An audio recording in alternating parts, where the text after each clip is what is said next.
Hello दोस्तों, बात करते हैं आज के टॉपिक सेल साइकिल और सेल डिवीजन के बारे में। हम सबको पता है कि भाई ये जो छोटा सा क्रिएचर है ना, जिसे हम लोगों ने सेल नाम दिया, ये बहुत ज़्यादा इम्पोर्टेंट है। इतना इम्पोर्टेंट है कि दुनिया में हर लाइफ की शुरुआत यहाँ से हुई।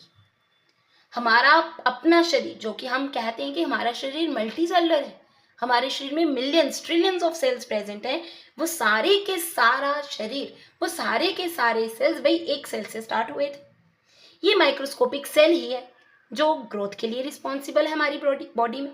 यही माइक्रोस्कोपिक सेल है जो रिस्पॉन्सिबल है हमारी बॉडी में रिपेयर के लिए। यही माइक्रोस्कोपिक सेल है जो रिस्पॉन्सिबल है भाई किस चीज़ के लिए? रिप्रोडक्शन के लिए।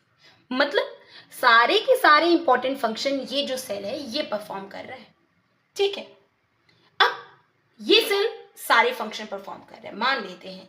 मानते क्या है? ये सेल परफॉर्म करता है, लेकिन क्या आपने सोचा कि ये एक सेल अपनी कॉपीज को किस तरीके से बनाता होगा भाई?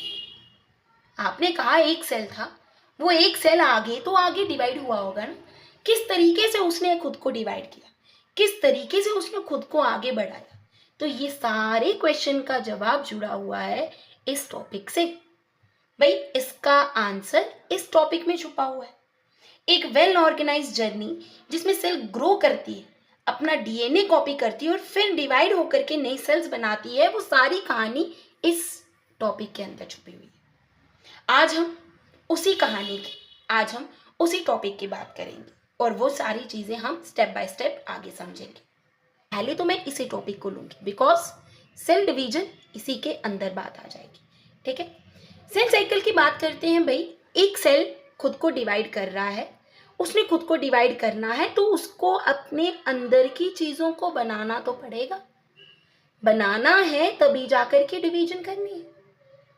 सामान अंदर होगा तभी जाकर के वो इन दो सेल्स को बराबर बराबर से दे पाएगा ना, कि हाँ भाई मेरे पास चीज़ें हैं, तुम मेरे से आधी आधी ले लो। अब इन दोनों को चीज़ें प्रोवाइड करनी है, इन दोनों को अपना अपना हिस्सा देना है, तो इसको खुद उस चीज़ को सिंथेसाइज करना पड़ेगा। तो बोला गया ये जो सेल साइकिल होता है दो फेजेस में डिवाइडेड है। एक फेज वो है जिसमें वो खुद को क्या करेगा? प्रिपेयर करेगा। एंड पहले ये चीज़ बोली जाती थी that interface is the resting stage, but धीरे धीरे जब स्टडीज हुई पता लगा भाई नहीं, इंटरफेस रेस्टिंग स्टेज नहीं है, इंटरफेस में ही सबसे बड़ा काम हो रहा है। और वो सबसे बड़ा काम किस चीज़ का है? वो सबसे बड़ा काम है जो भी उसने अपने लिए डिवीजन करते टाइम या डिवाइड करने के बाद इन दो सेल्स को देना, वो सारी चीज़ों को प्रिपेयर वो यहीं पर करेगा। अब बोला गया इस इंटरफेज में, जिसे हम लोग प्रिपरेटरी फेज कह रहे हैं, ये आगे 3 टाइप्स में डिवाइडेड है। एक उसमें टाइप थी G1 फेज, एक उसमें टाइप थी S फेज, एक उसमें टाइप थी G2 फेज। तीनों की तीनों फेजेस बहुत ज़्यादा इंपॉर्टेंट। ये तीनों फेजेस ही एक्चुअल में नींव हैं इस फेज के लिए। भाई ये तीनों फेज होंगी तब जाकर के ही ये जो सेल है वो खुद को डिवाइड कर पाएगा। अब इन तीनों फेजेस में होता क्या है वो हम आगे लेंगे, लेकिन बात आई इस इंटरफेज के बाद में आगे नेक्स्ट कौन सी फेज होती है? तो बोला गया इंटरफेज के बाद में होती है M फेज। ये वो फेज है जो एक्चुअल में आगे जाकर के इस सेल को डिवाइड करता है। ये फेज खुद में आगे फिर से डिवाइडेड है, एक है कैरियोकाइनेसिस और दूसरा है साइटोकाइनेसिस। कैरियो वर्ड अब ज़्यादा डिटेल में नहीं जाएंगे, बट इतना मुझे पता है कि आप लोगों को ज़रूर पता होगा that Cairo word is for nucleus. तो इसका मतलब भाई कैरियो न्यूक्लियस यहाँ पर डिवाइड कर रहा है, दिस इज डिवीजन। एंड उसके बाद में सबसे लास्ट में क्या होता है? Cyto, which is what? Cell. Last में जाकर के एक सेल जो है वो खुद को डिवाइड करता है। बात करते हैं दोबारा से इंटरफेज की। इंटरफेज में हमने कहा 3 फेजेस हैं। अब 3 फेजेस में अगर आप बात करो तो सबसे ज़्यादा इंपॉर्टेंट यही है। यहाँ पर मैंने सेल साइकिल को शो किया हुआ। अगर आप लोग ध्यान से देखोगे तो ये हमारा सेल साइकिल है। इस सेल साइकिल में अगर आप ध्यान से देखोगे तो सबसे बड़ा यही तो है। सबसे लॉन्गेस्ट फेज हमारी कौन सी है? इंटरफेज। इस इंटरफेज में बोला गया G1, S and G2 phase. Question आया G1 फेज की क्या जरूरत थी, S फेज की क्या जरूरत थी, G2 फेज की क्या जरूरत थी? भाई अलग अलग क्यों आपने इनको संबोधित किया, क्यों आपने इनको अलग अलग से डेजिग्नेट किया है भाई? ये चीज बताओ। तो बोला गया ये जो G1 फेज है इस फेज में जब आगे चीजें डिवाइड होनी थी, चीजों को डिवाइड करने के लिए सामान तो इकट्ठा करना पड़ेगा। अब डिवाइड किस चीज को कर रहे हैं? वी ऑल नो कि भाई ये न्यूक्लियस है, इस न्यूक्लियस के अंदर क्या प्रेजेंट होता है? क्रोमोसोम। क्या चीज प्रेजेंट है? क्रोमोसोम प्रेजेंट है, which is in the form of chromatin. धीरे धीरे धीरे धीरे उसने अपने आप को कंडेंस करता है, वो सारी बात हम आगे कर लेंगे। लेकिन मेन अगर मैं ओवरऑल बात करूं तो it is the genetic material, जिसे क्या करना है? डिवाइड करना है। अगर जेनेटिक मटेरियल को डिवाइड करना है तो उस जेनेटिक मटेरियल को पहले सिंथेसाइज तो कर लो। तो उस चीज की प्रिपरेशन कहां पर हो रही है? G1 फेज में हो रही है। अब G1 फेज में होता क्या क्या है? G1 फेज में सबसे पहले ये काम होते। अब G1 फेज में क्या हो रहा है?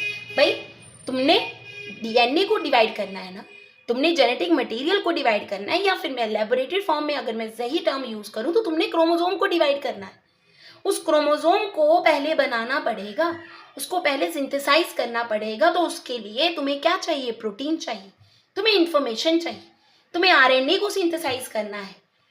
अब इन सभी कामों के लिए तुम्हें चाहिए ताकत, तुम्हें चाहिए एनर्जी। वो एनर्जी भी तो स्टोर करके रखो, वो एनर्जी भी तो इकट्ठी करके रखो। तो वो काम कहाँ पर होते हैं? वो काम होते हैं यहाँ पर G1 फेज। और ये सारी चीजें जब सिंथेसाइज होने लगी, जब इकट्ठी होने लगी, उस दौरान क्या हुआ? ये जो सेल था, ये सेल खुद को इंक्रीज कर गया। दैट इज वाई मैंने यहाँ पर एक टर्म लिखी हुई है, that size of the cell increases. ठीक है, यहां से आगे जाना था। आगे जाते हुए एक चेक पॉइंट आया, and that check point is what? G1 check point. इस G1 चेक पॉइंट को अगर पास कर जाओगे ना, तब जाकर के तुम एस फेज में पहुंचोगे। इस चेक पॉइंट में क्या था भाई? चेक किया जाता है, हाँ जी, हर एक चीज प्रिपेयर है या नहीं है। नहीं प्रिपेयर तो उसको प्रिपेयर करो, तब जाकर के आगे जाओगे।